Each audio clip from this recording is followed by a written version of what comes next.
ஒரே பாட்டுல உடல் நலம், மதிநலம், ஆன்ம பலம், உயிர் நலம் எல்லாத்தையும் சொன்னார். அந்த பாடலை சொல்றேன்.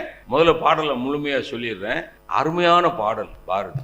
விசை உரு பந்தினை போல் உள்ளம் வேண்டிய படி செல்லும் உடல் கேட்டேன். ஒரு பந்தை சோத்துல அடிச்சோம்னா அந்த பந்து போய் எந்த போர்ஸ்ல போய் அடிபட்டதோ அதே போர்ஸோட திரும்பி வரும்.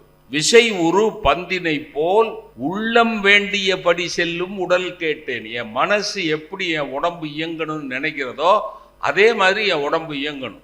வயசாக முடியாது. ஏன்னா 18 வயசுல ஓடி போய் பஸ்ல ஏறினேன். இப்ப முடியுமா? வயசான பிறகு ஓடி போய் ஏற குத்தாலத்துல குளிக்க போனா கேலி பண்றான்.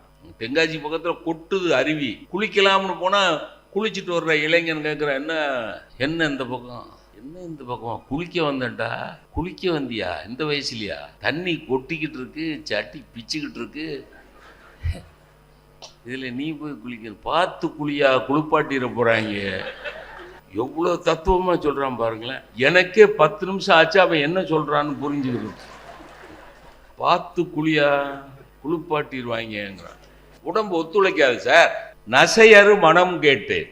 ஆசைகள் இல்லாத மனசு மனவளம். அதான் மனவளம். இதுக்குன்னு ஆசைப்பட்டுக்கிட்டே அலையக்கூடாது. அது வேணும், இது வேணும், இது வேணும். எதிர்த்த வீட்டுக்காரன் ஃப்ரிட்ஜ் வாங்கிட்டா நானும் வாங்கணும். எதிர்த்த வீட்டில் ஒரு ரோடு போட்டுட்டு ரோலரை நிறுத்திட்டு போயிட்டாங்க. அன்னைக்கு ரோடு போட்டாங்க. எதிர்த்த வீட்டு வாசல்ல சாயங்காலம் 6 மணிக்கு ரோலரை நிறுத்திட்டு போயிட்டாங்க.